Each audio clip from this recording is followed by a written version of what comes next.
Hello, hello, hello. It is Elsa 932 on YouTube. Thank you so much for joining us. We are here for another week of Married at First Sight UK season 10. And I'm here with my lovely co-host from across the pond because I can't just talk about the folks in UK without getting someone to correct me when I'm wrong. Hey, Life is Reality. How are you today? I'm all good, thank you. All good. A bit chilly, bit cold, bit of rain today as well, but we're all good. We're smiling, we're alive, and it could be worse. Look at what happened in Jamaica during the week. So, have to give thanks every day and be appreciative of what we have. That we do. And if you can help at all with Jamaica or Haiti or Cuba or any of the islands who definitely have been devastated by the recent hurricane, certainly look online and pay attention. And because there's some scamming out there, but pay attention on exactly where you would like to help and contribute to that. Um, on a lighter note, hey Sam, how are you? Glad to see you in the bushes listening and watching. I know it's always grocery time on Sundays at Sam's house. Okay. What did you think about this week? Okay, what did you think? I think the partner swaps was very interesting actually. It looked like a lot of the couples seemed to have more fun and more chemistry with the partners they swapped with as opposed to who they're actually with, which is always going to be a problem. And it's always a risk that could happen.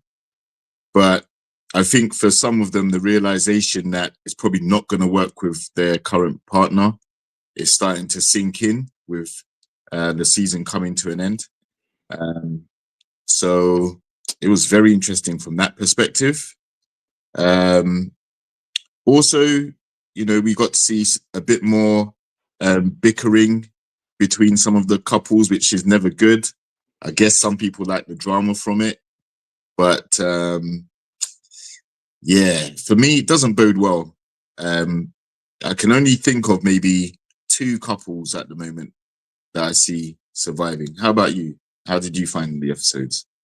I find it really good. There's some couples that I really didn't think was going to make it through that did make it through.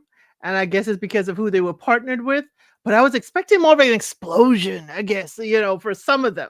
I wanted more, the song more, more, more. I wanted more, but we did get a lot. Okay. We did get a lot. We got through the weeds and we got rid of a couple couples. Okay.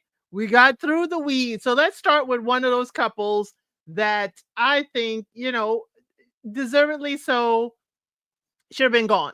Maeve and Joe. Maeve should have wrote leave long time ago. She waiting here for answers. He ain't answering the text. I think Joe arrived because he's like, I don't want to get fined. I don't want to get fined. Let me come here. But we realized, what ticked me off, and I don't know if it's the same with you. What ticked me off is that Joe came, he's telling her, can I speak? And she's like, I can't believe you're here. Really? She wants answers, but she won't hush. But then she goes to the group and she is all tears and crying. And then it's making Joe look like a daggone fool. And I'm like, y'all don't know what it's like to be married to Maeve. They're Mm. wiping her tears and don't know what it's like to be married to her. And that's what was ticking me off. I said, y'all don't be comforting her. Y'all don't understand exactly what's going on.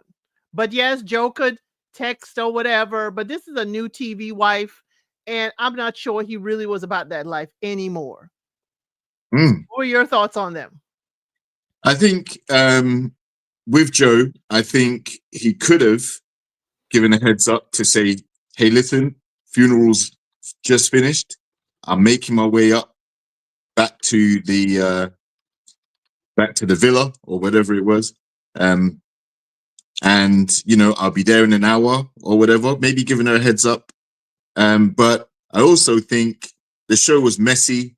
They could have sent her home to be with her child for that entire time that Joe wasn't there. She obviously was getting wound up and more emotional watching all the other couples together.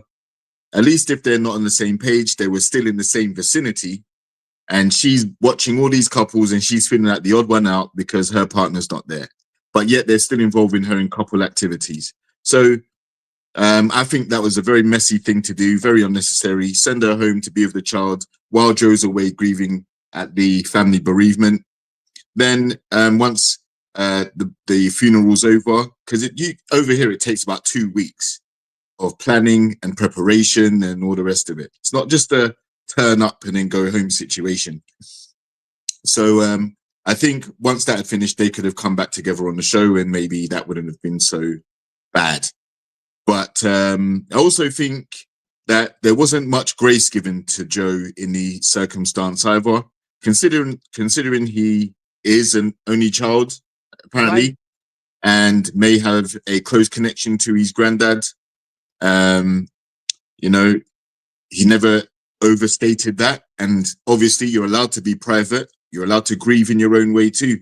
Doesn't have to let us all in, or even let Maeve in, because he'd only just met her. It's a Right. personal thing he's gone through.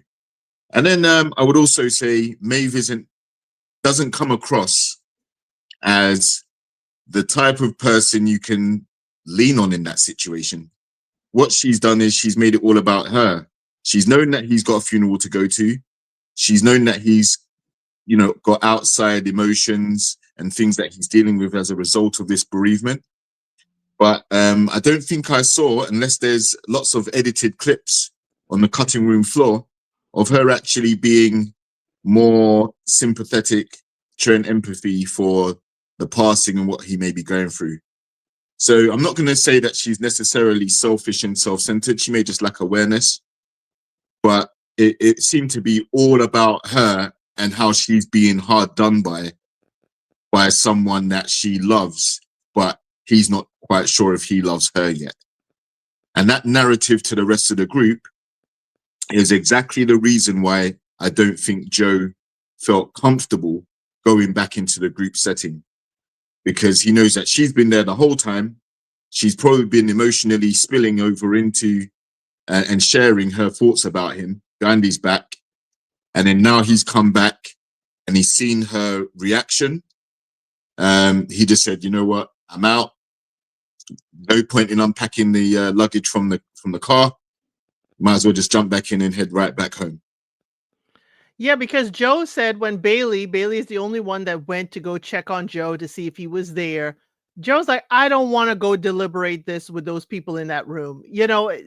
They they aren't my family. They aren't the one that I, need to speak to. He spoke to Maeve. I think what he did arriving at the room is the best thing. I couldn't imagine if he just arrived at the dinner party when it was in full swing, what that would have done. So I totally get that he came, he spoke to her. It ain't gonna work because she is popping off again. So it's like, you know what? Let me just go home. Is the car still running? Mm. let me just head home because she don't want to speak to me and I don't want to be deliberating this with the whole group. It's not a group, it's not a group conversation. Yeah. And the thing is, I think from what we've seen of Maeve, she can be very overpowering with how strongly she expresses her emotions. When he tried to talk and get a word in edgeways, she wasn't having it. It was a complete barrage of, um, you know, uh, hostility in his direction. What did you say to And Ashley? What did you say? yeah, yeah, exactly. And also Bailey, you weren't a safe space either, dude. No. He was giving a confessional, actually explaining the reasons for why he wants to leave. And Bailey's just ignored his request to do it later and just coming and just stepped into his confessional and started asking him questions, And again, if I can imagine Joe saying, well, I've just had all this grief outside of the show. I've come back to try and continue the experiment, and I'm just being cornered already. So I'm out. And And then to that lack of safe space, Bailey just went to the group and then spilled it all. I spilled all the beans, exactly. Ashley was a safer space Mm. because Mm-hmm. Ashley kept it in for at least a couple weeks or at least a few episodes that we saw. Ashley's like, I can't tell you. Yeah. Bailey's like, yeah, he gone. This is what he Yeah, told me. exactly. Yeah. Maybe you should leave Maeve. It's like, Yeah. Ashley was a safer space to a degree. because Right. he didn't want to divulge everything that was said to him because he knew it would be a breach of confidentiality and affect their friendship potentially. But at the same time, he felt like he was in a situation where he was in the middle. Joe's not there to explain himself, but Ashley does know more than what Maeve knew at that time, and felt the need to try and at least ease her fears or curiosity and give her an idea of what Joe was actually going through or his mindset. That is correct. At least, that went through. Mm, At least Ashley, at least gave the appearance of, holding the line at least a little bit. At mhm. least a little bit. Now, is there anything else about Maeve and Joe? Because y'all, they're gone. Maeve still showed up at the confessional, or sorry, to commit me. And Yeah. then they read a letter from Joe that's basically, bye, was nice to meet you, nice to know you. Which, whether he wrote it or not, it was still a nice touch. I would have been done and gone, and you wouldn't have heard from me again. Because you know what? This is for me the first time I've seen someone have a perishing of a close family member, and the show must go on. And I Mm, don't think it was handled very well on for Maeve or for Joe. mhm.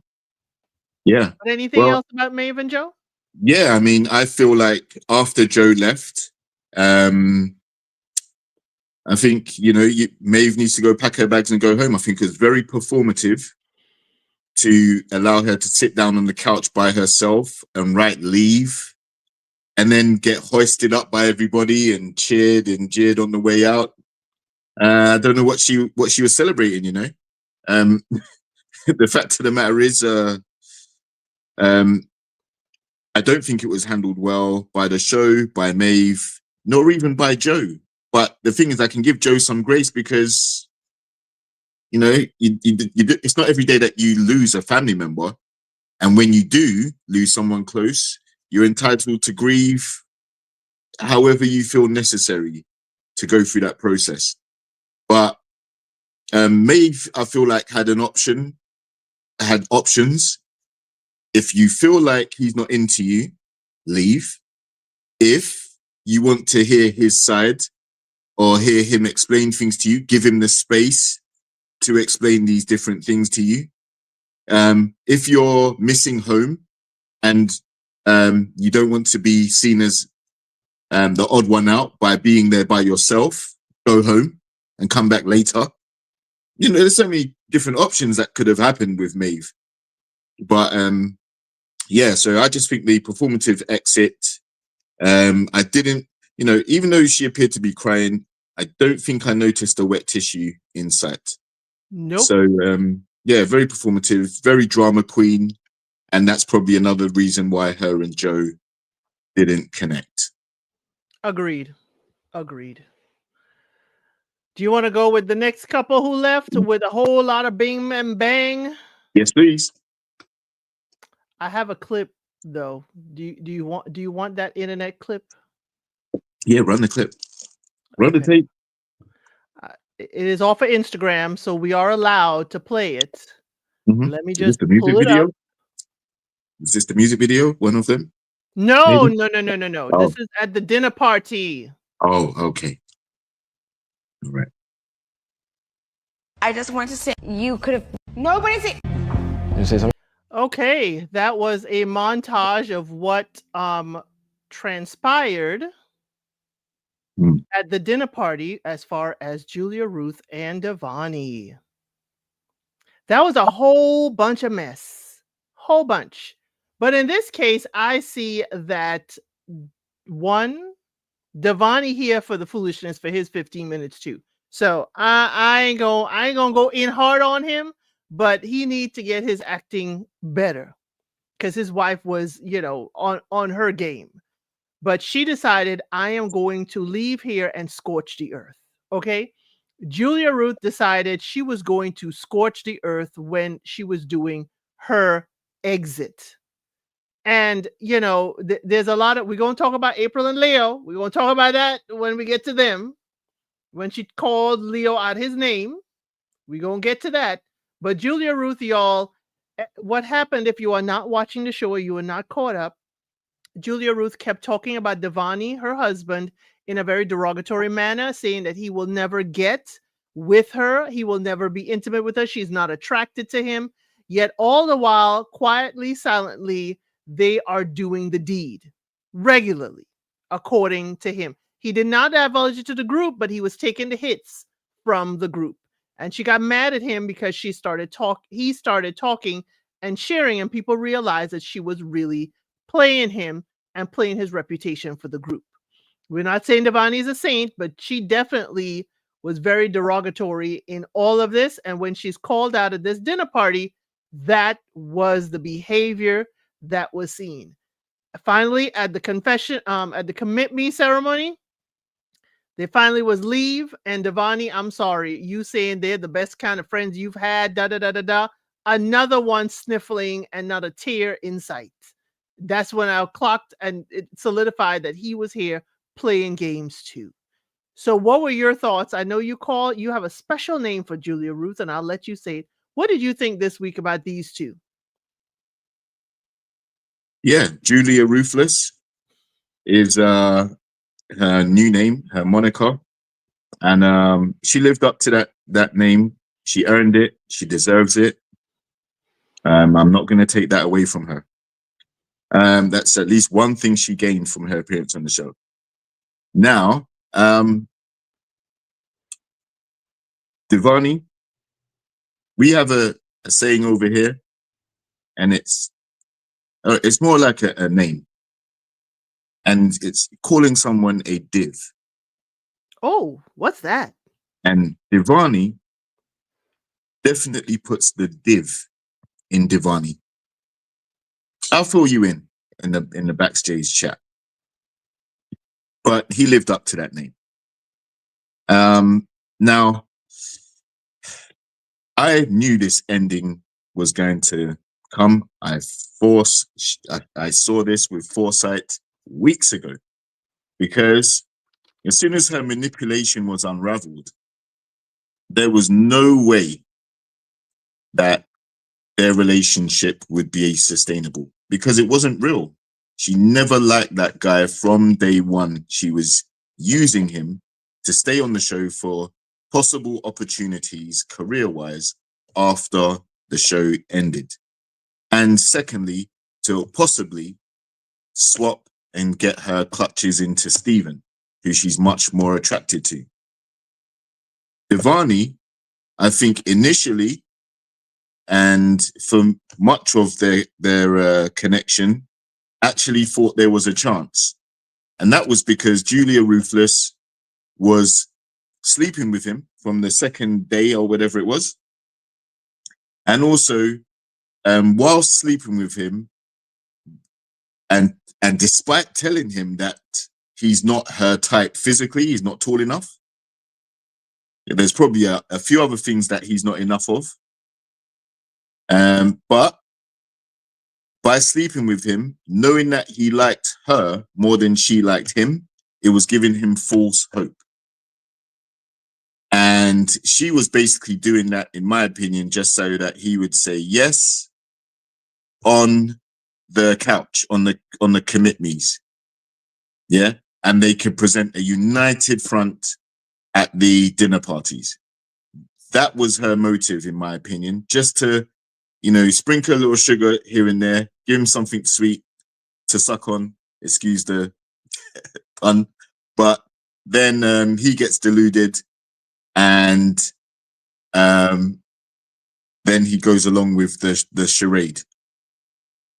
So it backfired. The whole group found out about it. They found out about, because what they were doing is they were comparing and contrasting everything that she'd been saying about him from day one, and then listening to them at the commit me ceremonies and the dinner parties, and them showing up in a united front. So the group are thinking, how does this mesh? Like, how do you go from saying you don't like this guy at all, making gestures about how you're repulsed by him, etc., but then you're holding hands and saying you have a chance together, and when asked directly if you're physically attracted to him, You're telling everybody yes at the commit me's, but you're saying to each of the group members individually or away from Divani behind his back that you're not interested in him at all. You're not attracted to him at all. So her lies are what got us here. Her lies are what got her here. So I was glad to see them go. I think that the sustained and prolonged exposure that Julia Ruthless was getting on TV was just becoming unnecessary. She was beginning to explode into monologues, derogatory comments, unnecessary rants, and also continued to gaslight and manipulate. She was manipulating the new brides that had come into the show that weren't aware of her prior behavior. At the dinner table, she was manipulating Divani while he's sitting there right next to her saying, oh, you feel like you've got a voice, don't you? You know you can always speak up. You know I've never stopped you from manipulation. And then when her and Divani went and had a word away from the group and sat down on the couch, where he obviously went to offer her the blanket. Hey, so, would you like to share the blanket? She said, no, I just have it, thank you. So he gave her the blanket. What does she do? Start off manipulating him straight away into, oh, well, I feel like, that I had anxiety about coming here in the first place. I did this for you. I only came on this to this dinner party for you because you wanted us to. And instead, so Divani's sitting there crazy face thinking, huh? What are you talking about? I never asked you to come here. I think what he was attempting to say was, I only gave you the stay, like the extended stay, to try and make amends for everything that you've done.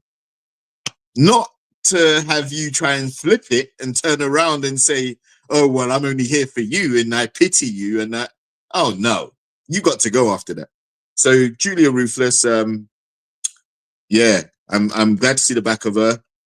And unfortunately, my theory about her opportunities or wanting to use the show to her advantage were proven correctly, because I so happened to find a series of music videos to songs that she's performed where she's actually made a likeness of some of the experts on the show and also a likeness to Divani.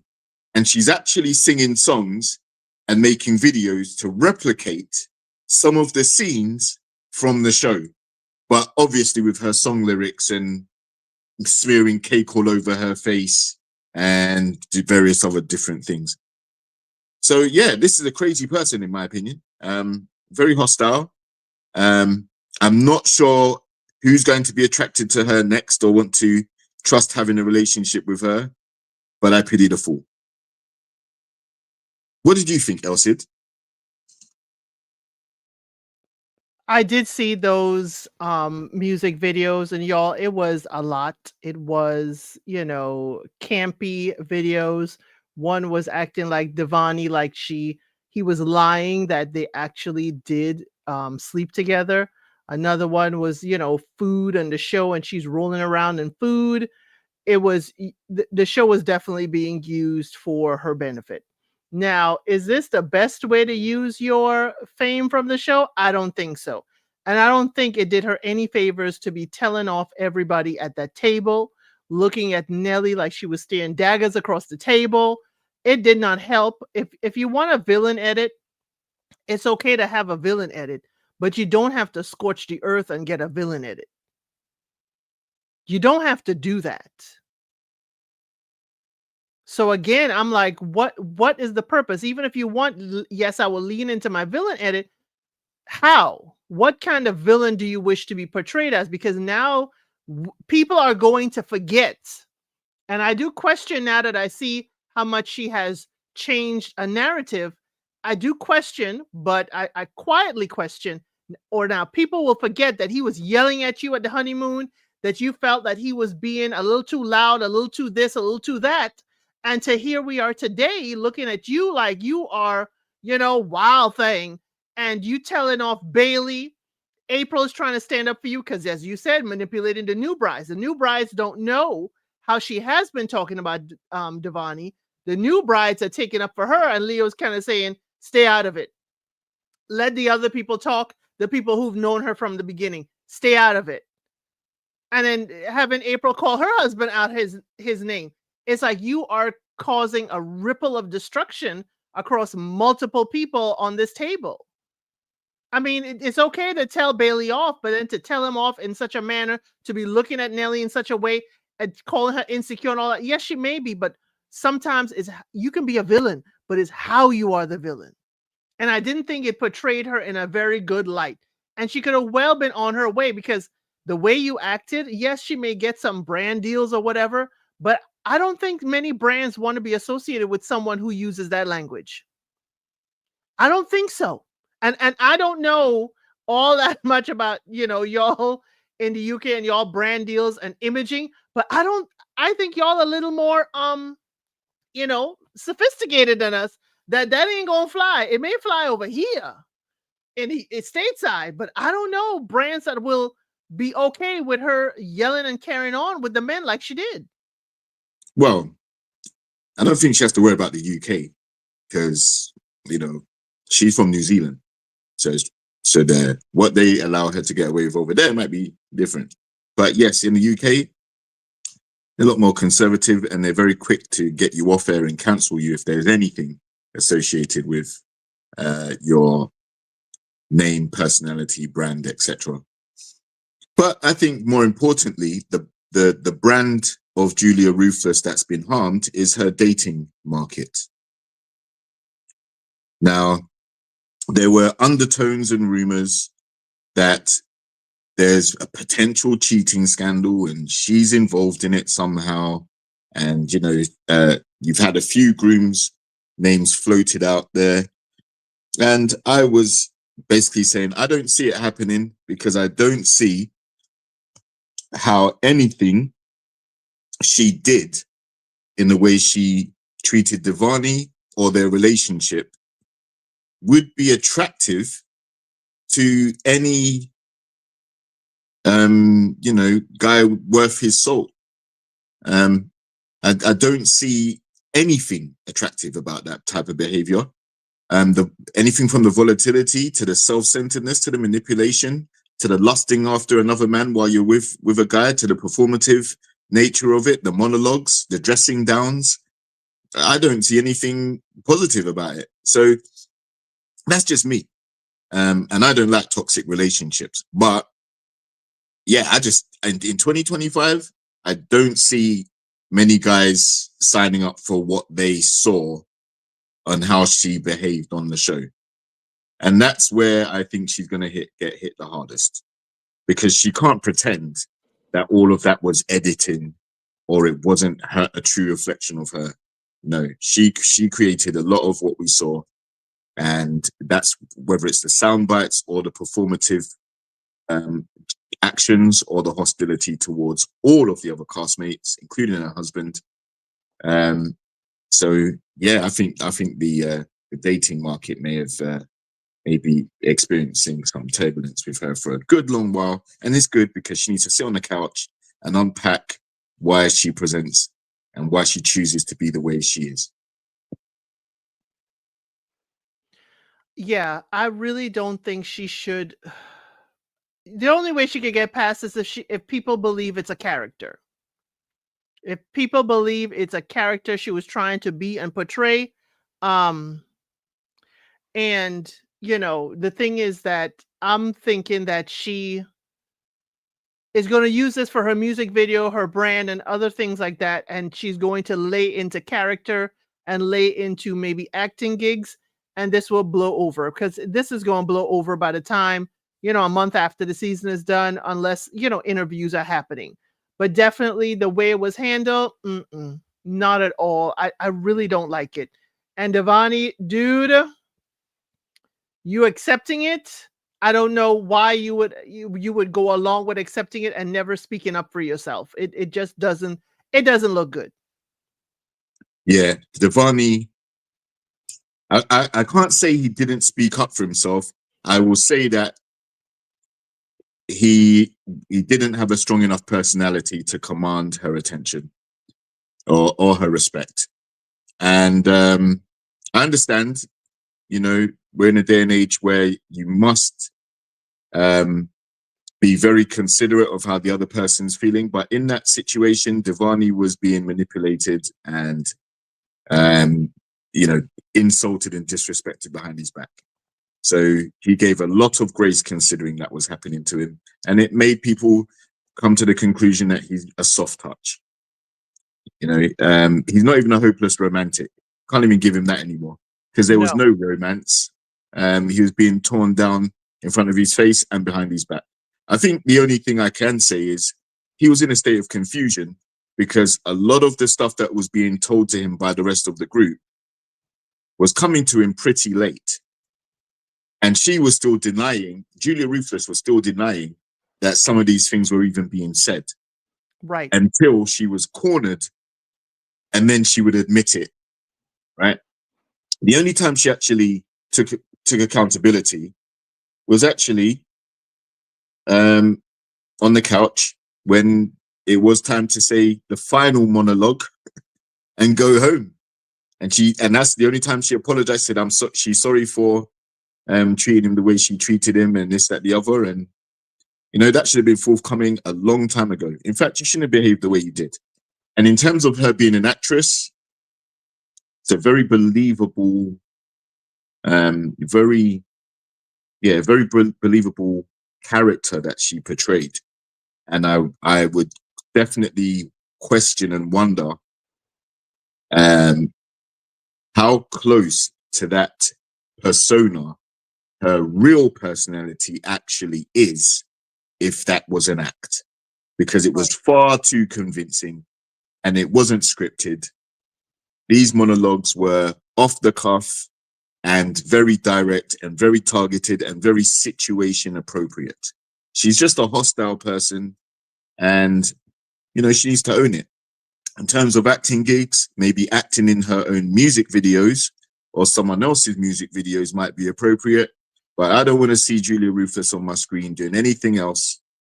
Thank you very much. Yeah, she stood up. This has been iconic. This has been a time. And I was like, girl, no, this is definitely monologue-ish. Okay, let's take it down a notch. Let's cover at least a couple couples that we ain't got no issues with, okay? Davide and Kia, fine, strength to strength. We ain't got much to say about them this week.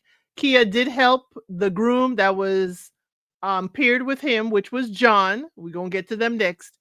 And Davide did try to help Lee, you know, spruce it up for Leah, okay? These two were just on a mission to help everybody else in their marriage, and I didn't see any issues with them. Did you see any issues this week? Yes, I did. Ooh, ooh. Not particularly between the actual participants of the relationship, but Lee was partnered up with David, and they went to a Smex shop. Yes, And lingerie. and whips and different things, right? Because the Okay. souvenir she came home with was a whip. Okay, now listen, hear me out. If Leah had gone on a Smex shop date with any body, would Lee be cool with that? Then we need to talk about that when we talk about Lee and Leah. Of course, but I'm just saying, David going to a Smex shop is not the kind of date I would think would be appropriate for this situation when Lee is very possessive, territorial, insecure, and controlling over her partner. Secondly, Lee and David got close. They hugged. And I also don't think that was appropriate either. But David and Kie, as I say, they have an understanding. They are cool. They've been solid throughout. But I think more boundaries could have been there in place if Lee is as standoffish as she wants Leah to be in her situation. I can see that the whole double standard of it all. Lee feels that she could, hug Davide and carry on as she will. That's Lee. But if Leah was hugging the wife that she was paired with because she's also Leah's type, it would be a problem. But we'll talk about that with Lee and Leah, or we don't get there. So let's talk about who Kia was paired with. His relationship, Abby and John. They're also non-problematic right now, unless you see a problem I don't see. No.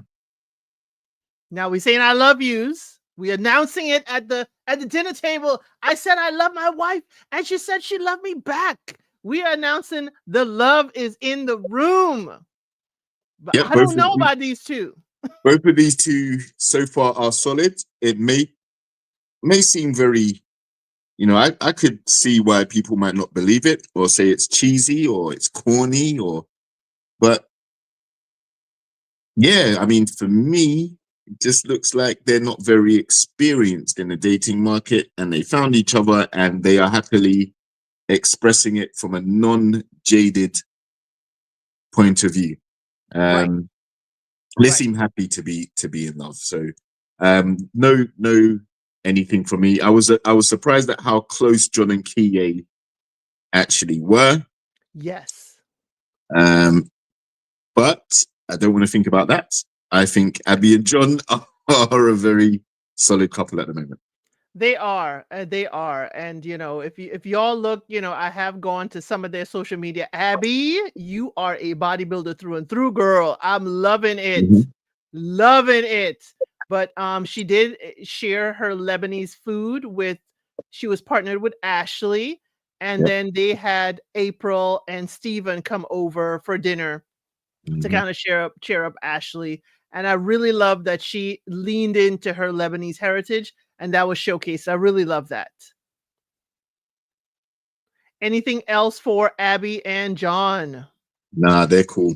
They're all Okay, right. let's go to one of the problematic ones you were talking about. Since it's fresh on your mind. Yeah. Leah and Lee. So y'all, this week Leah was paired with oh gosh, Leisha. Yep. And Lee was paired, as we said, with Davide.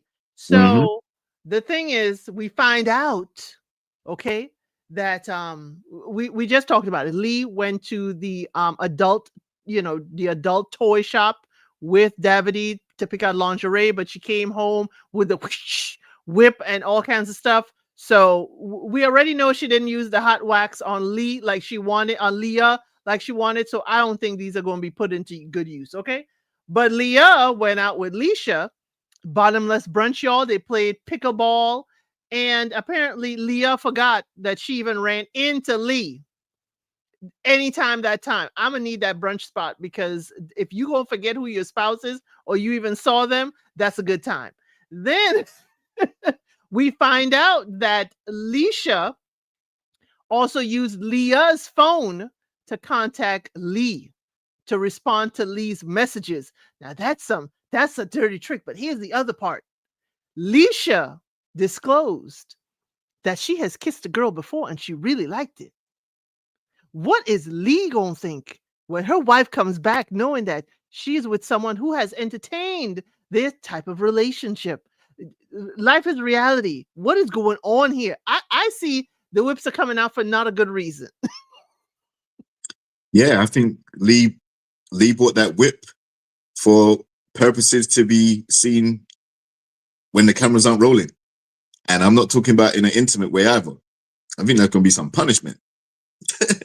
Because she told Leah, no flirting.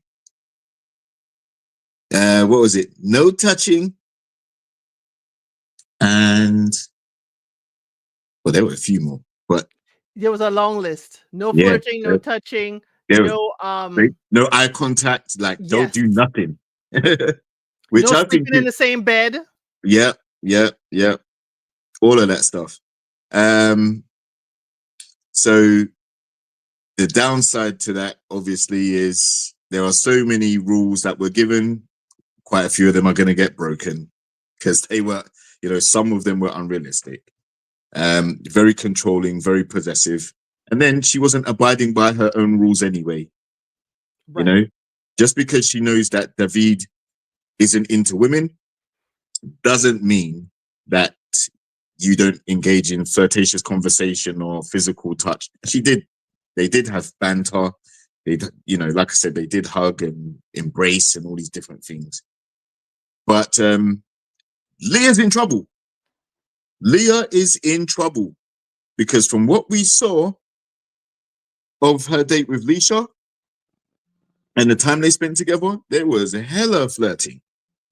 There was lots of alcohol, which, as we know, can loosen inhibitions and loosen lips. And Leah was was saying what she'd like to do with some strawberries, I think she said. Yep. She'd like giving very some descriptions.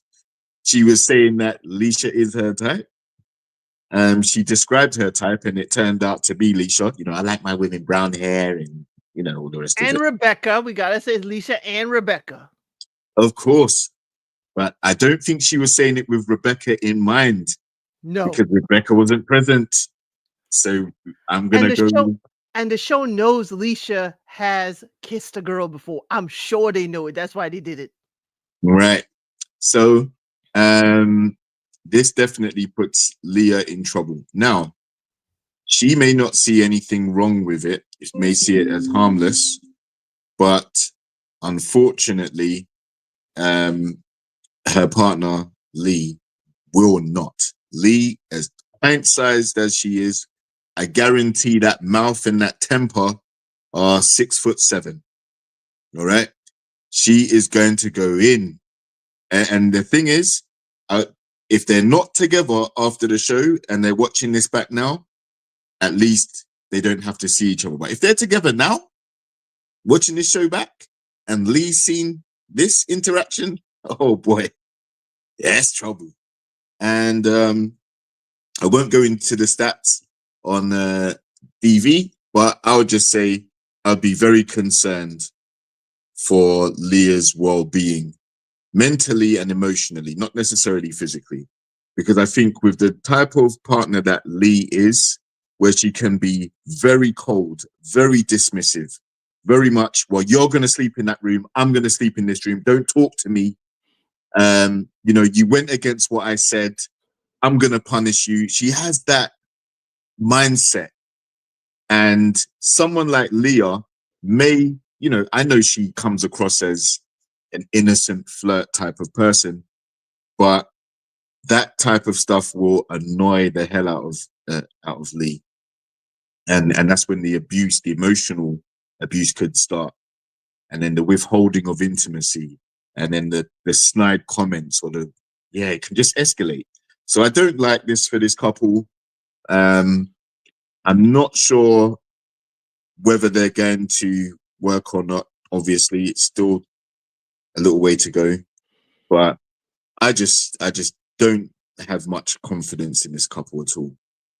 Same. I don't have much confidence. And Lee says she's coming from a place of she's been cheated on many a time by a previous spouse or previous partner. Forgive me, she's not been married before. But here's the thing. Again, it's given that, and this is not to victim blame at all. Okay, this is not to victim blame Lee at all. It is her partner's choice to go out there and cheat. But again, it's giving that I can't find happiness or peace at home, and I go find it elsewhere. Because I would love to see Lee how she is in love.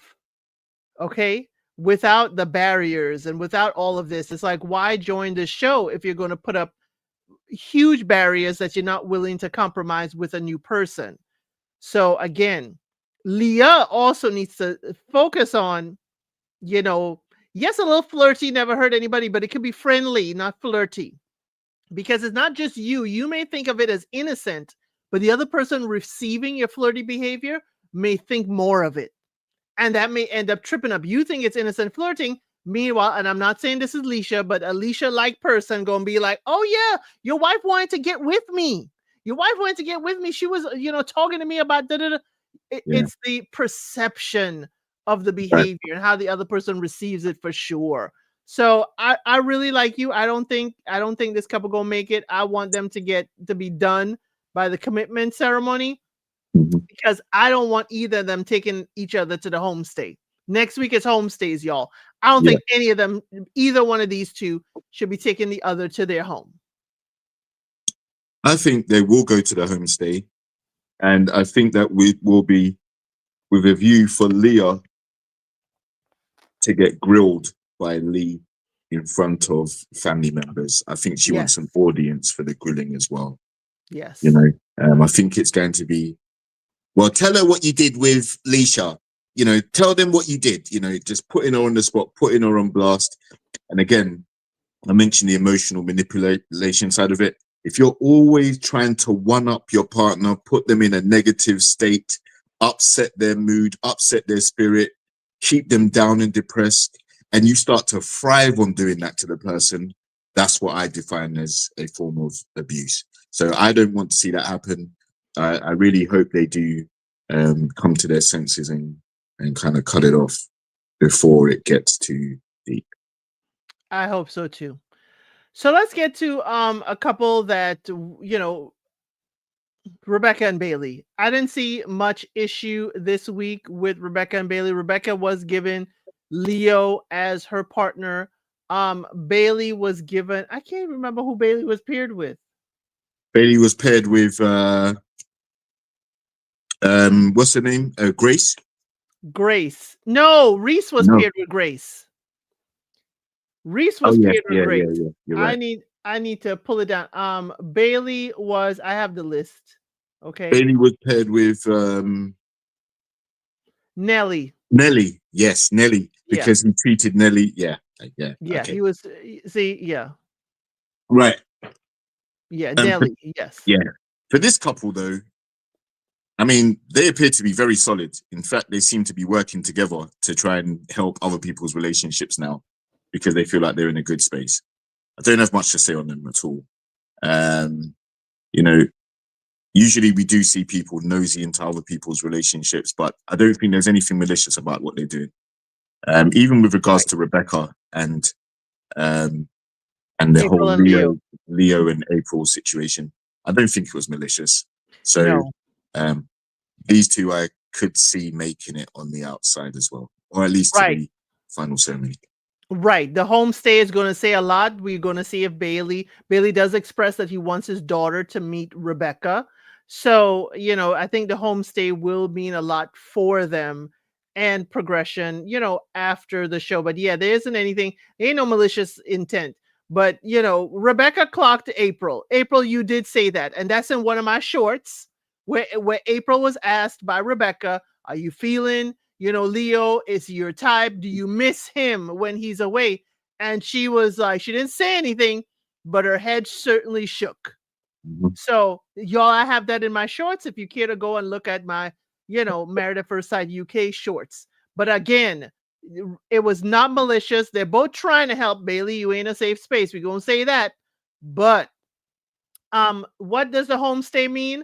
Sam, in the international versions, homestay means they take each other to their home because everybody doesn't live close to each other. This is kind of like Love is Blind or I'd Married at First Sight, where people go to collect their clothes, but instead they go for a few days. I think it's 4 days to their people's home. They meet their family and friends. Not a whole big party, or they sit down and have lunch or dinner with them and they film and talk about exactly how the marriage is going. So that's what a home stay or really a home visit is. And for some people, they crash and burn because we find out the goss, for one couple, one of his friends tells the girl what he been up to. And then for others, it solidifies the relationship because the families, say, hey, we find and see that y'all are doing wonderful. And in this case, I'm eager to see, and we may not see, and I'm okay if we don't see Rebecca meet Bailey's daughter, because in the UK version, they make a concerted effort not to show the children's faces, but they do film from like behind their head, but they don't show their faces. And I'm all for that.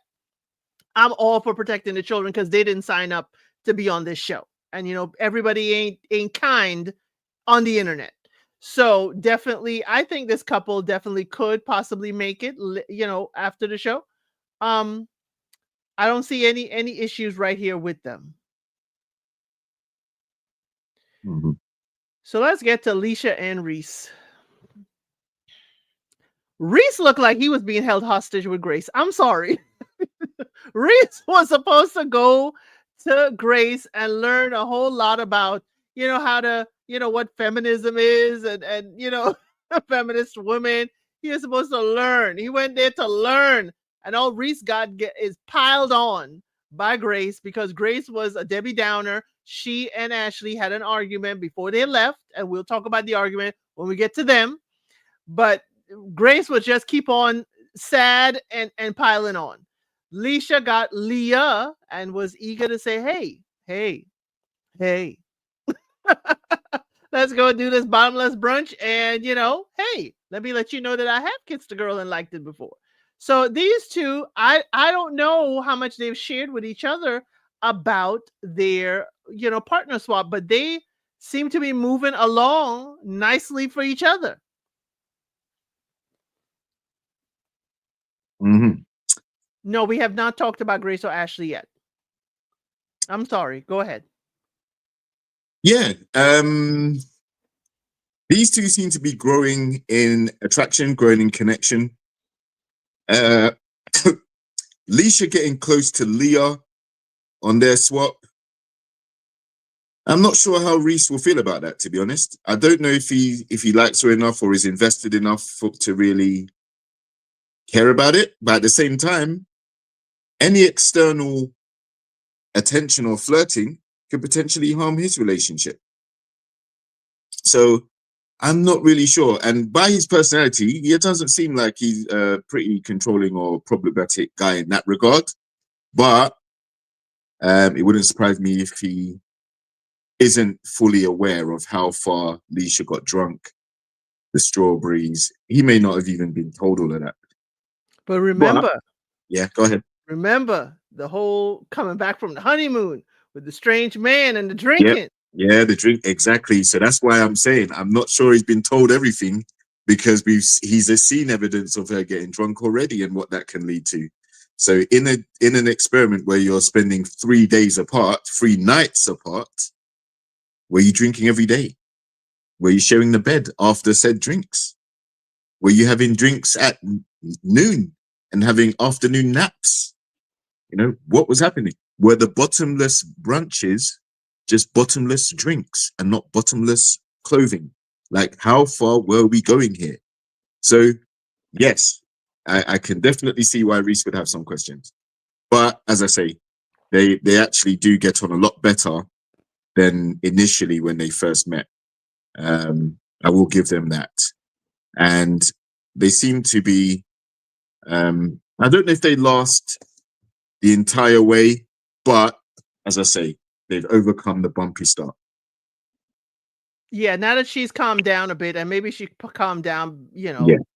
for whatever reason, but I really want to see Reese's reaction to this because this will be a second, potential. But it sounds like Leah was more 2 sheets to the wind than Leisha was. It sounds like Leah, because Leah couldn't even remember running into her spouse. Leah couldn't even use her phone to respond to Lee's text, and Leisha did it for her. So I don't think she go too far, but I do think she kind of stretched the elastic just a little bit.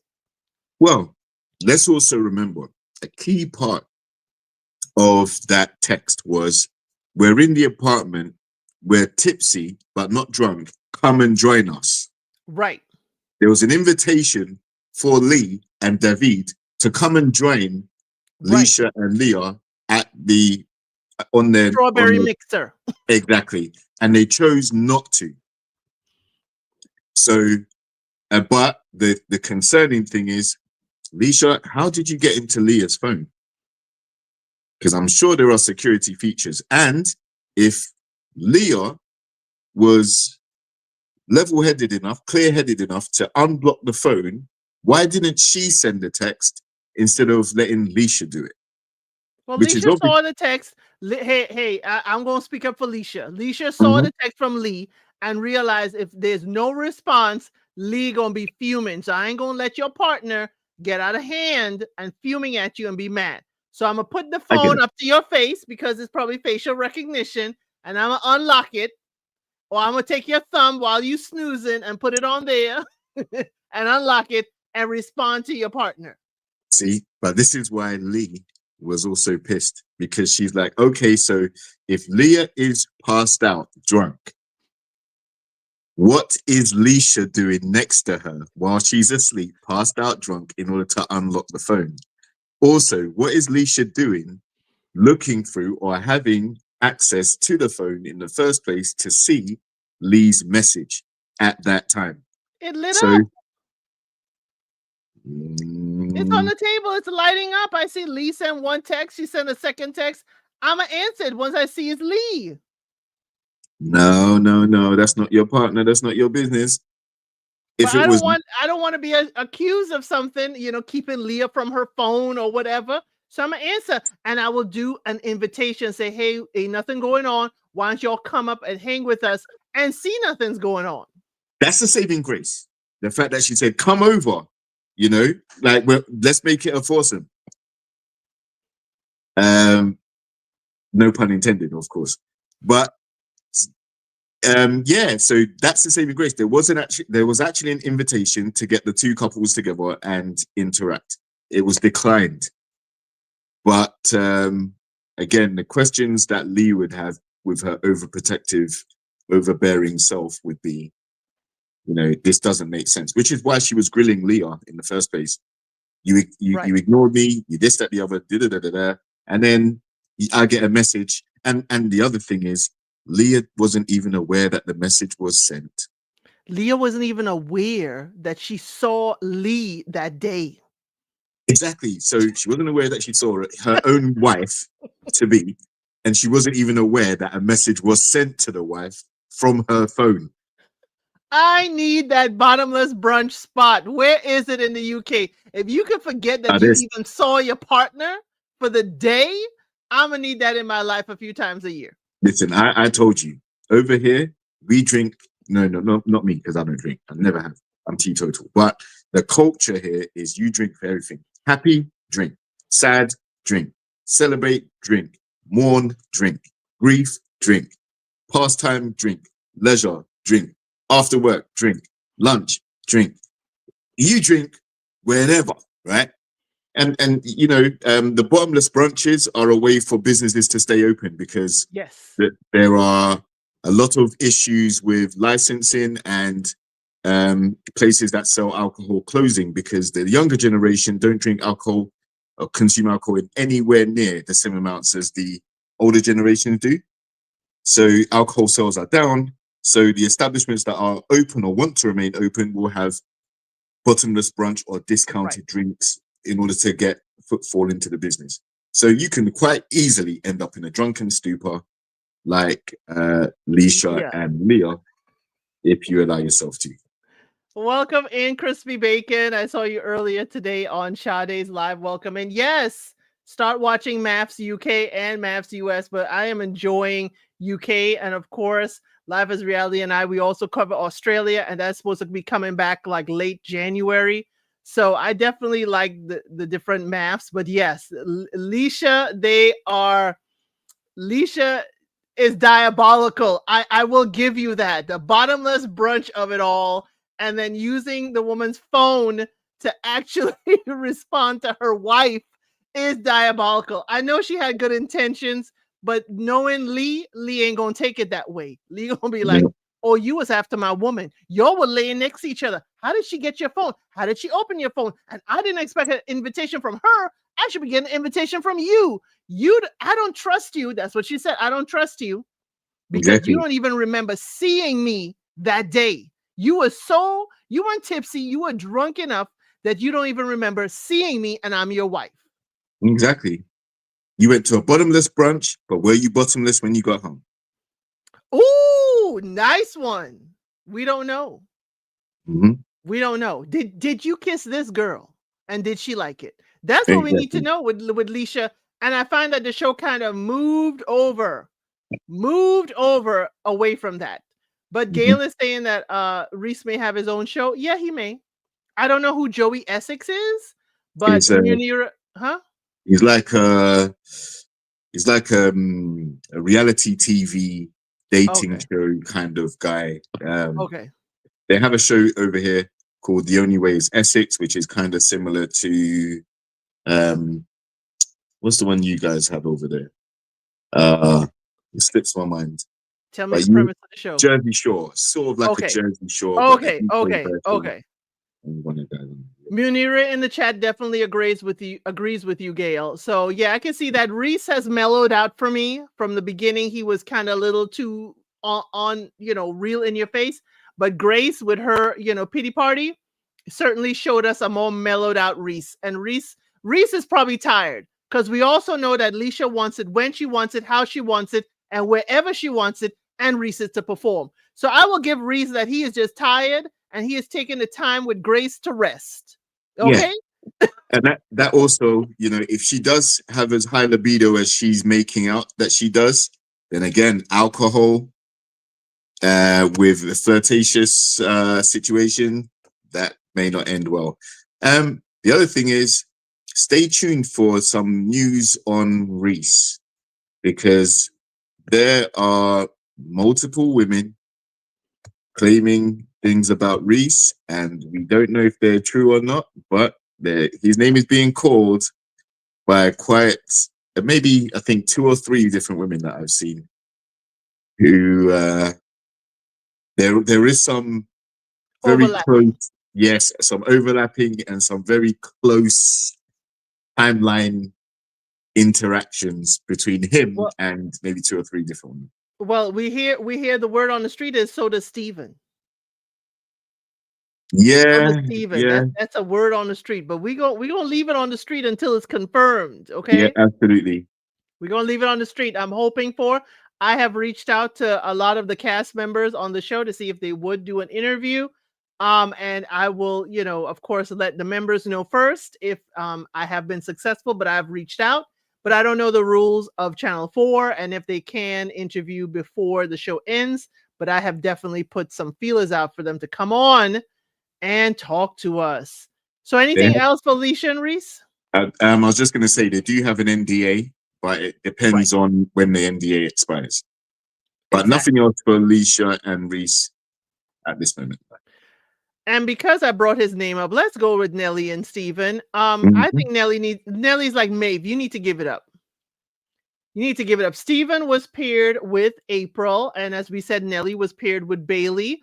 Bailey gave Nelly the princess treatment that she really wants Steven to give her. Steven Mhm. did give April breakfast in bed, but that's because April cooked dinner the night before. But when Nelly gets home, Steven put the picture of the group and a picture of him and April on the fridge, and Nelly was highly offended. Do you think that Nelly really took it too far or not far enough? Way too far. It was a group setting.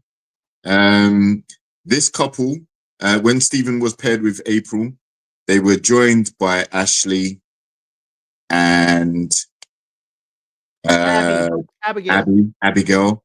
Yes, and it was a foursome, so there was nothing that took place per se. But Stephen and April's chemistry is completely undeniable, especially compared to their respective partners. Um, Nelly is giving me not only Maeve, but a little bit of Divani delusion. Nelly is carrying a lot of insecurities and a lot of baggage from previous relationships into this one. And unfortunately, every time she expresses it, um, it doesn't allow Stephen to give his perspective or what his experiences of the relationship. The conversations are completely dominated by her insecurities and how she feels, whether it's from something Stephen's done or whether it's how she views a situation. So Stephen isn't attracted to her. it's fading more and more. I feel like I think he feels like he's giving her the chance to really try and make a go of it this week, which is why he put stay for now. I think he's saying, okay, listen, if he's not able to do all of the list of things that she requires, then it's time to go home.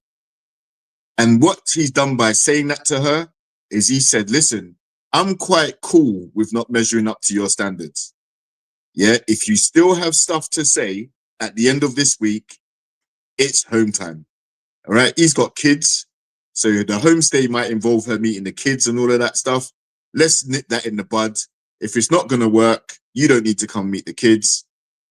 On your way, I'll be on mine, and we can go from there. Yeah, Nelly is giving, the whole, victim, her whole insecurity, and she's, everybody's doing something to her, or Steven is always doing something to her. Steven is no saint, but she irritates me in many a sense. It's like she got all this lip for Julia Ruthless, as you call her. She got all this lip for other people and other things, but not much for Steven that we see. Steven is doing a lot of stuff, and I don't see her having as much heat for Steven. And I'm wondering it's because she don't want to push him away too much. Because some people don't do too much anger to their person because they want to make sure that they keep their person. So again, I don't know. She's irritating me, with the constant, oh, you put her on the don't. It seems a little too passive aggressive and whiny to me. Because like, why you have this woman on the fridge? No, Steven, why can't we do photos or grab him and say, "What? Let's put our pictures up on the wall. Let's put our pictures up on the fridge. I'm glad you had a great time. Let us put our pictures up." I mean, come on. You raise a very valid point. One of Nelly's rules was you better not cook for her. You better not cook for April. What did he do? Cooked breakfast.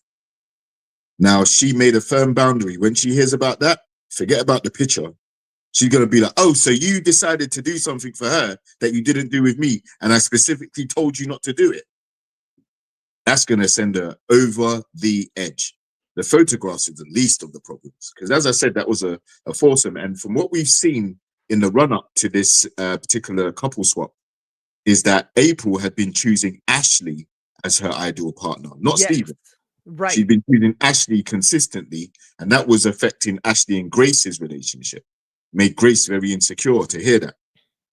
So now she's connected with Steven on this couple swap. You could obviously see there was flirting, which they weren't supposed to necessarily do, because April specifically outlined what Nelly would have wanted, which is no flirting, no contact, no this. They made a mockery of it. They were laughing and joking, Well, they were had touching above the covers because she tucked him in. It was above the covers for what we saw, but we don't know if there was an unraveling of the covers after that. And I'm sure when she got to the legs and bootay parts, she spent quite a lot of time tucking him in down there too. Hey, you got to make sure that there's not a draft. You got to make sure he's snug. It's got to be snug. It's cold, right? Does she tuck Leo in like that though? I don't think so. In fact, I think she turns her back on Leo and takes the blanket with her. Wait a minute now, y'all. In one of my shorts, remember, I put this as a short that says that April really don't want Leo. Remember when she was packing, Leo took his hot dog sausage and put it in her suitcase to say something to remember me by, and she's like, I don't want that sausage. No, she wants, Ashley or Steven sausage will do.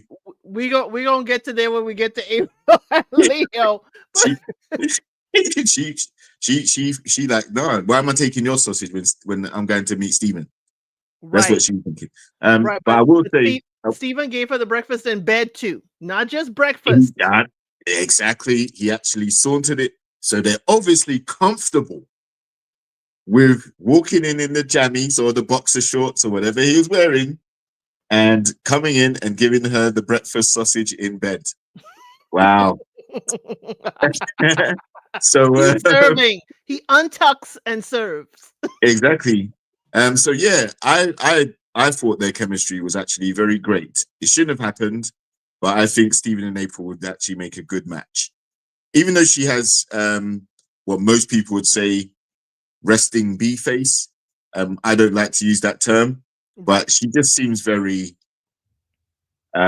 emotionless in the face, very Right. stern most of the time. But Stephen melted her.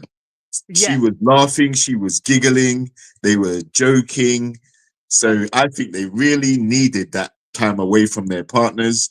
But unfortunately, they have too much chemistry to be able to go back to their partners and just sweep it under the rug, in my And let's opinion. go to them because April was having a good old time because she was in her happy place. She was between two men. She was attracted to Ashley and Steven Mhm. in that dinner. She was loving it.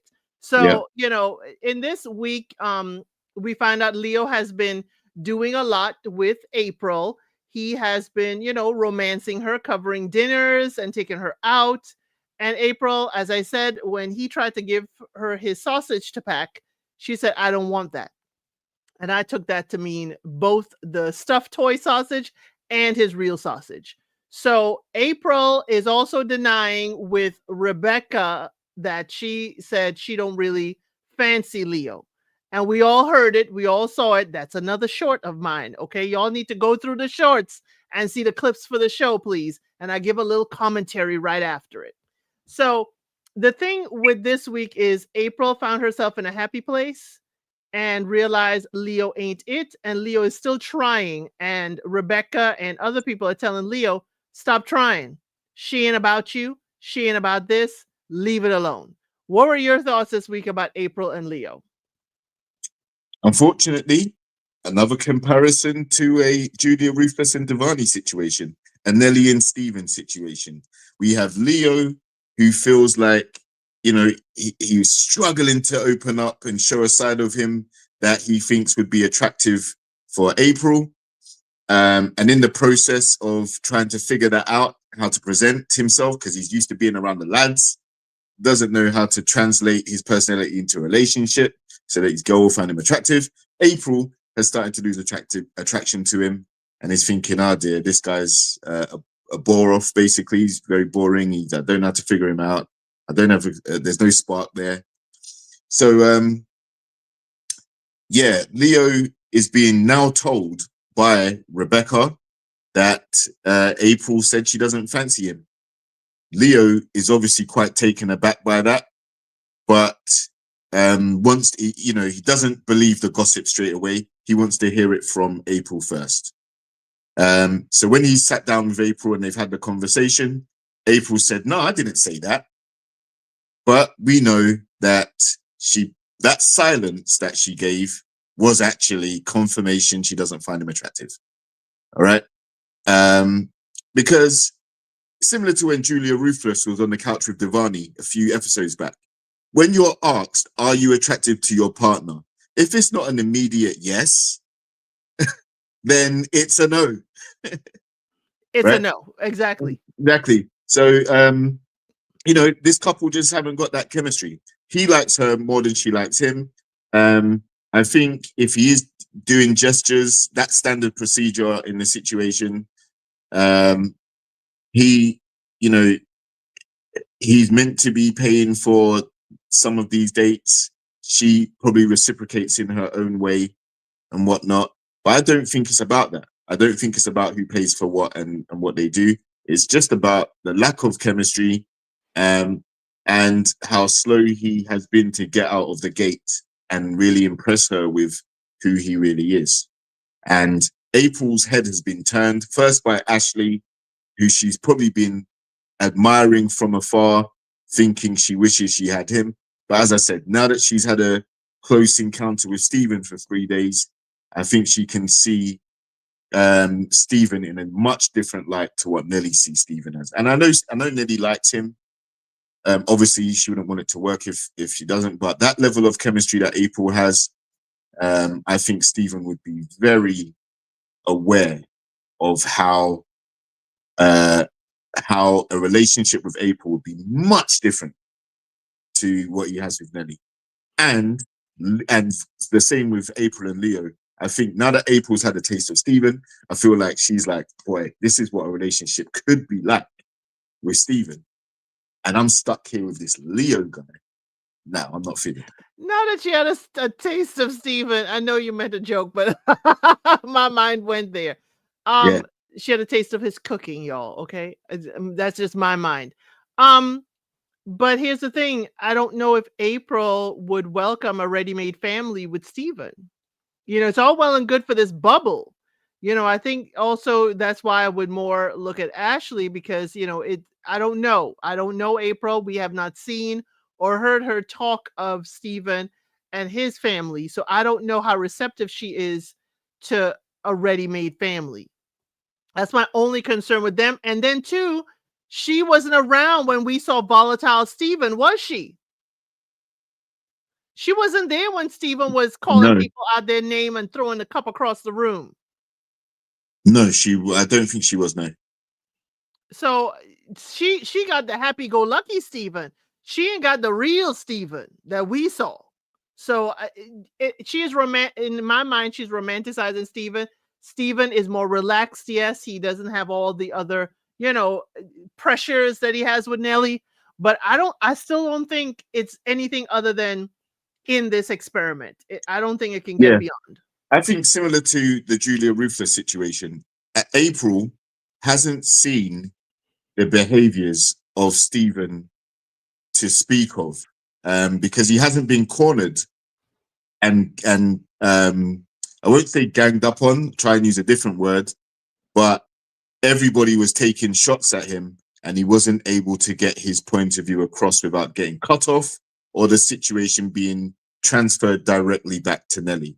And that was Right. by the group members and the experts. So out of frustration, out of anger, he showed that he has no regulation. Once he's had enough, he's going to cuss you out and he's going to storm off. So Munira is reminding that she did see Steven when he threw the cup, when he talked to Nelly on the side. I couldn't remember if the new brides and grooms were there yet, but she saw Steven throw the cup and call everybody a see you next Tuesday. yeah. I don't get the ladies, who put Steven on their bingo card. I just don't. Yeah, I see it. I do get why they like him. Former footballer, tall, not bad looking in their eyes, has some money. So yeah, that's all you need. So I don't, he's not the worst person that we're ever going to have on this show by any stretch of the No, he's imagination. not. Yeah, no, he's not. But as I say, in terms of his connection with April, it's very good. It's very high. And that's probably what they both were expecting from their partners that they've been paired with. Unfortunately, it's nowhere near that. So April and Leo, don't see it working for them. Don't see her being attracted to him at all. And it's just a question of how she lets him down. Is it going to be gently or is it going to be very short and sharp? Gotcha. Okay, let us move on. Now I'm trying to figure out who else we have. We do have Ashley and Grace. Ashley and Grace this week. Ashley made a comment, y'all. Ashley made what he considers a joke while his wife Grace was getting ready to go to the gym. Apparently, she was still in the midst of getting dressed, and he was, pouncing on her. Basically, he said, she's like, "Why are you doing this?" And he's like, "Hey, a beautiful woman." Her story is a beautiful woman in front of me that is still not fully clothed. He will get randy. Okay. Um, Ashley's version is that he said, my wife is there, so hey, why not? She's an attractive woman, so I'll get randy. So basically, Grace didn't like the joke because she felt like any woman, any beautiful woman could be there and he would, have the hots for her. And Ashley's like, it's not any woman, it's you, it's my wife. I think we're too much in the weeds. We're too much in semantics with this couple, but Ashley is at the end of his rope. Grace is, at the end of her rope. But in this instance with this couple, I am totally on the opposite side of the experts. Totally on the opposite side. because Grace has freaked out from day one over Ashley when he barely said anything. She didn't want him touching her far less we got here. At least he's able to touch her and with her consent, of course. And now it's like every word he says is a dig. There's no lightness about this relationship. And Ashley at the dinner party is like, he don't see this moving forward. He's just done. He got to watch every single word he says. And it is exhausting. I'm sorry, y'all. Grace is exhausting to me. She is exhausting. It's like not everything Ashley says has to be dissected. It has to be, well, what do you mean by that? And it could be any woman. And how could you? I mean, come on. The man, what he's telling you is he finds you attractive.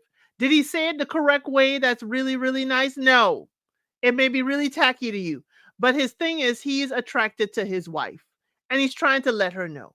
So I just don't understand exactly what Grace wants out of this. I really don't. And Ashley, everybody's agreeing with Grace, like, oh my God, it could be any woman.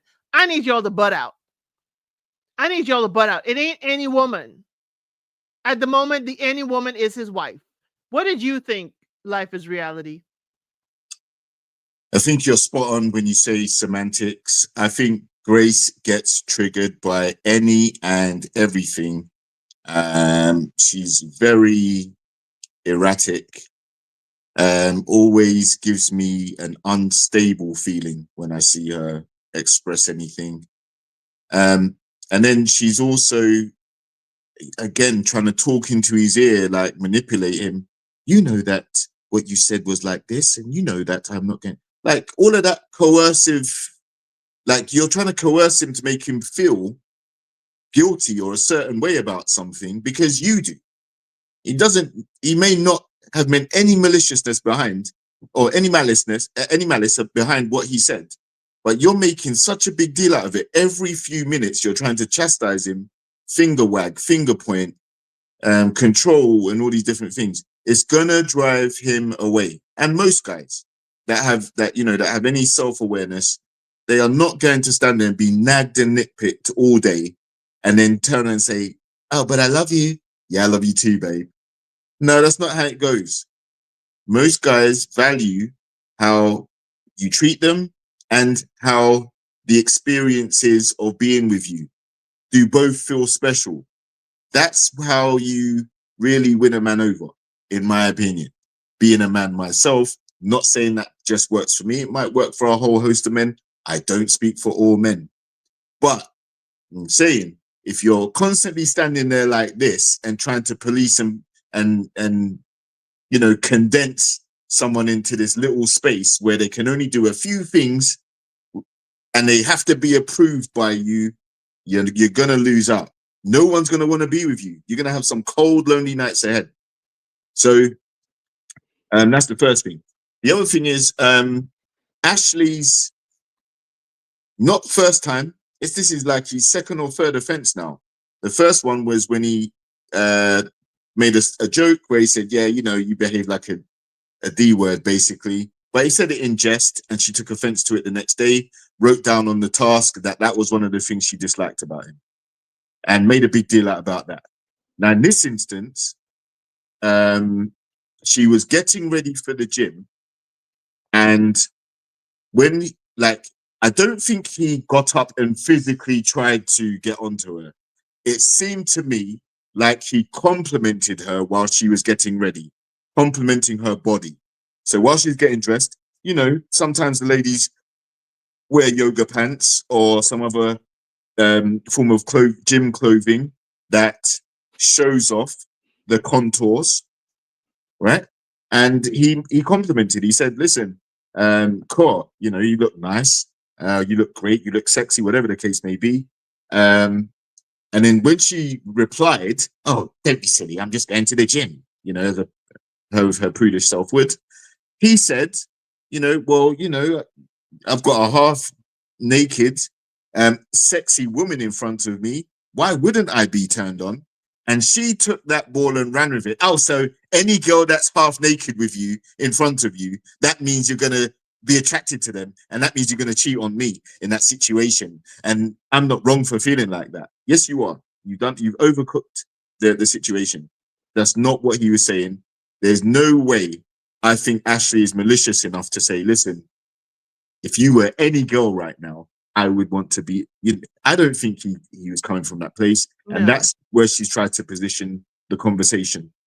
Then she's gone around, like when they were in close proximity to one another,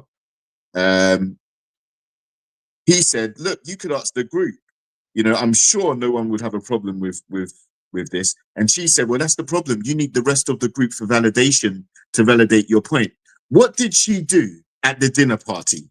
She went and asked around the other members of the group, then came and sat next to him and said, well, I've already asked the other members of the group and they agree with me.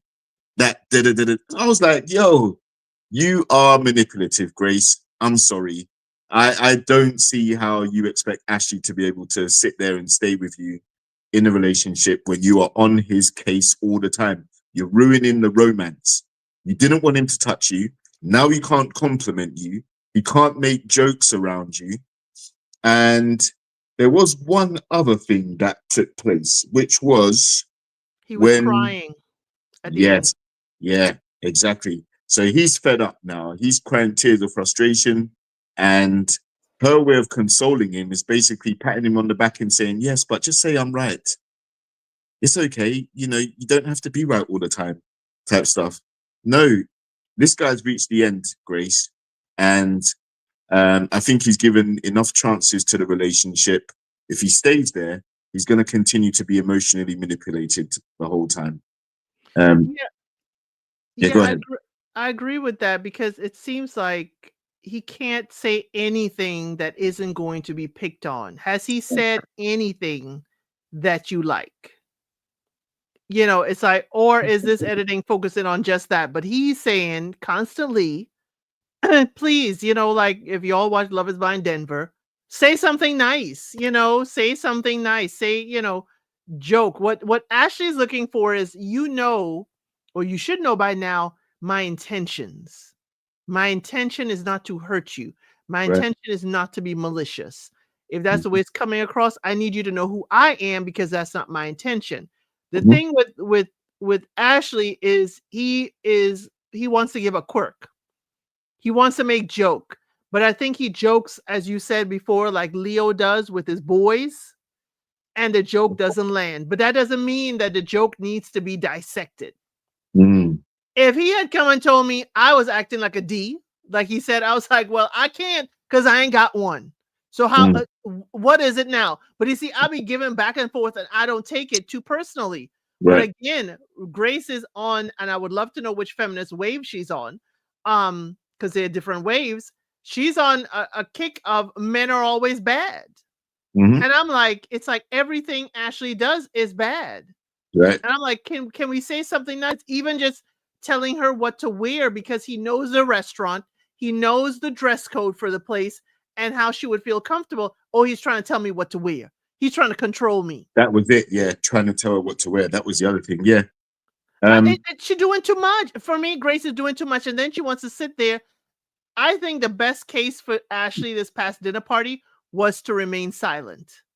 Because it put a spotlight on exactly Grace and her behavior and what was going on. Him staying silent, him walking away. Yes, he was having an emotional moment. He was like, I'm done. I'm tired. I'm tired of having to explain myself that I'm not the bad guy. Because it seems like everything, you are man and you are bad. So you Right. are the bad guy. And the thing is, he's not even using that language. It's her that's saying, you're making me feel like I'm the bad guy or the bad person in the relationship. And that's not the case. So And that's the, right. And Bailey said that. yeah. And that's Bailey the, said anytime he's saying it, he doesn't repeat it like if you are a problem. He just exactly. states it. He never says you are a problem. Exactly. And even with that confirmation, and that, that reaffirming of Ashley and what he's been saying, it fell on deaf ears because she's so adamant that it is that way. Right. And yeah, I just feel like even if she was in a same-sex relationship, say with Lee or anyone like that, she would be a Debbie Downer on them too. I think the only person Grace needs to be with right now is on the couch, a therapist couch, with a therapist, a hot cup of tea, and break down why you think it's acceptable to treat not only other people the way you do, but why you treat situations the way you do. You take everything to heart, take it personally, and then as a result of that, it takes the energy, it takes the passion in the environment to a downward spiral. You're a killjoy. You're Right. sapping the life and fun out of your relationship by constantly being so critical. I wonder if Reese told her that, because I wanted Reese to speak up and say, Grace, this week was hard with you because you were I just don't Debbie Downer.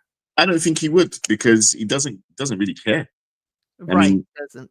Ashley might be his mate, but he's like, listen, that's your relationship. I want nothing to do with your relationship. You're So right. Reese don't care. Reese now, brought the plate of cookies, and I'm sure he ate most of them. listen, he's just happy that he isn't having to, get down at Perform. 12 noon. Exactly. He just needs the rest. I don't want to think about nothing. I don't want to talk about nothing. Yeah, okay. You just go ahead. You can talk about everything you want. I'm just gonna sit here and snooze. Because I'm It gonna was need his my rest. vacation. I'm gonna need my power nap when I go back to Leisha. That's what Reese was thinking. But this partner swap, I mean, Ashley got what he needed, a lively evening with everybody. And I think that was the problem. Ashley went and had a good time. So when you came back, did you do your homework? Did you Oh, reflect and do what I told you to do? And then when we heard, oh, that's a no. That's a no. You didn't do it. So what are we doing here?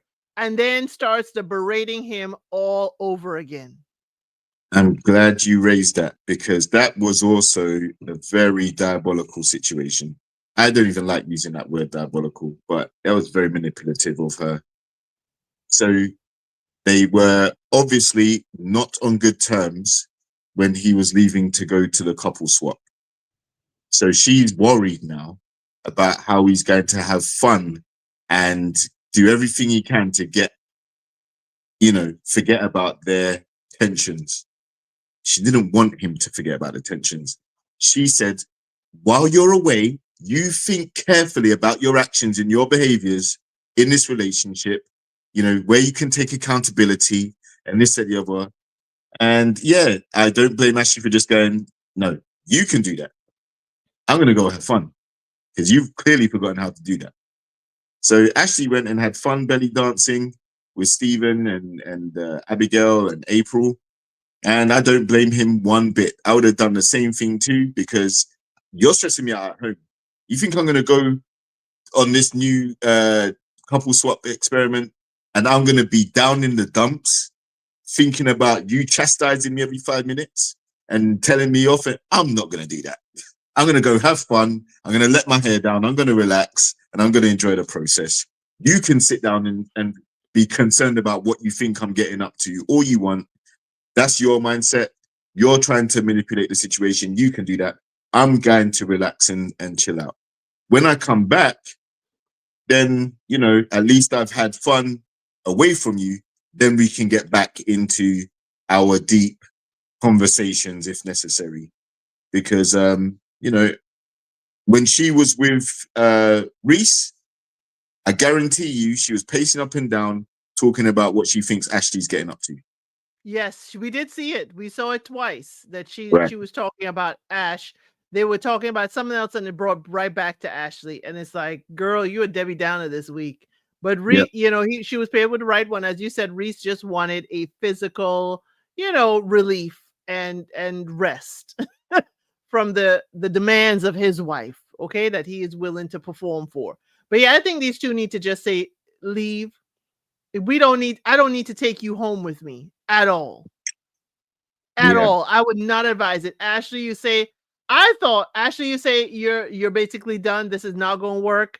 I'm hoping that, today's episode that he does say leave and she has Yeah. to leave and she puts leave too.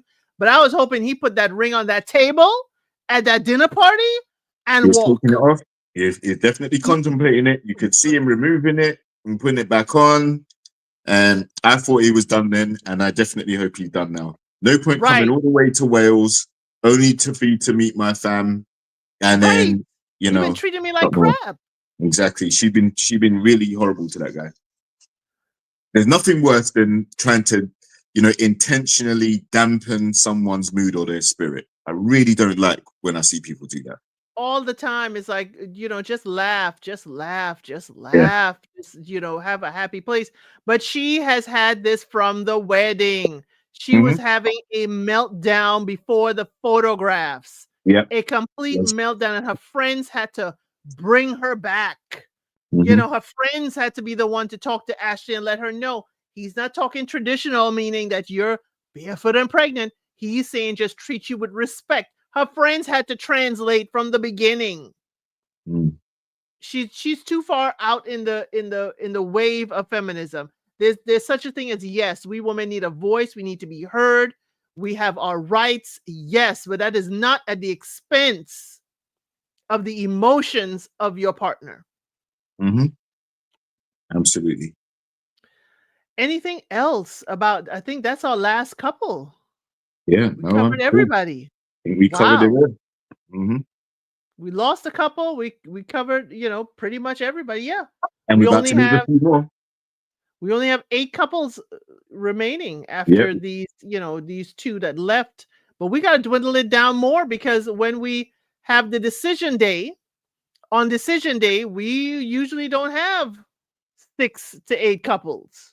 Now, the, I So Nelly think, and Steven can go. yeah, Nelly and Steven can go. Leo and April can go. Yep. Um, Leah and Lee can go. Yeah. Yeah, we got And 3 right there. Ashley and Grace can go. Yeah. Yeah. So we'll 4. be down to just 5 at that point. We'll Hmm. be down to Kia and Devity. We'll be down to Rebecca and Bailey, Yep. Alicia and Reese, Tia and Abby David. and John, and that'll be it. Yeah. Yeah. Hmm. But they may leave Leah and Lee just to, make it, a little spicy to see. I wonder if they will or won't. But that's Lee, and that's Leisha and Reese for me. Mm. But let the people know where you are. Life is reality. What are you up to? What are you doing? I am on JRX TV on the IG. You can find me, and it's lots of health and fitness tips. I focus more on my stories. I don't really post that often, but you never know what kind of nuggets you're gonna see on them stories. I tell you, and I even surprised myself. And Yes, he surprises me on TikTok a lot. TikTok, uh, some exotic holiday destinations, property locations, um, mainly. And you will see me go live from time to time, doing a few other topics and stuff. And on YouTube, Life is Reality. And I cover Married at First Sight UK, definitely going to be Married at First Sight Australia, Ready to Love, and shows of that nature. So yeah, tune in. Like the videos. Definitely leave your comments so we can see what you're thinking, get your feedback, and respond accordingly. Um, and subscribe. Subscribe to my channel, Elsid's channel, and we look forward to hearing from you. Yes, we And do. also, don't forget Go to ahead. put on the notification bell so that you get notifications of all uploads, whether it's Elsid's breakdowns, briefings, shorts, all the various programs that Elsid covers, or myself when I go live, whenever that is. Yes, definitely. You are here on LCID 932. I cover Married at First Sight. I'm covering Austin in the US right now, Austin, Texas. Married at First Sight UK, which we just did, season 10. I love Married at First Sight Australia. So when it comes through in January, we will be back with a weekly live for that one. I also cover Love is Blind, US and the international versions. And Italy is coming up on December 1st.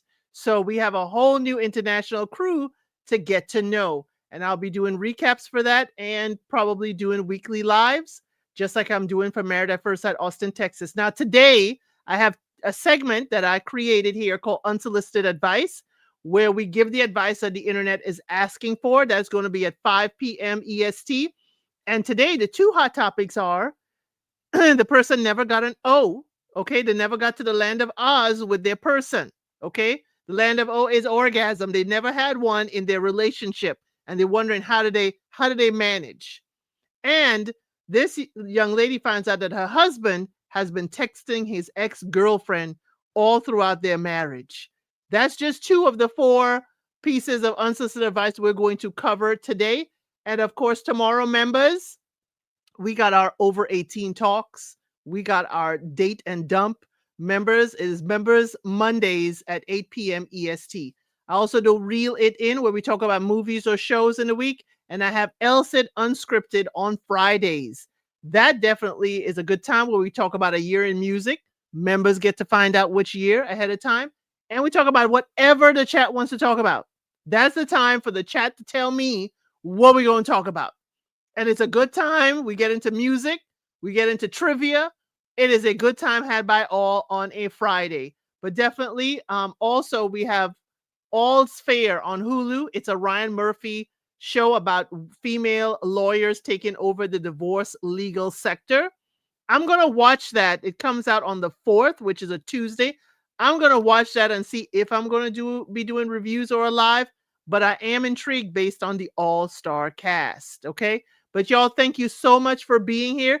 We will be here next week again for Married at First Sight UK season 10, and it is homestay week. So we'll definitely be talking a lot more about their visits to each other's home.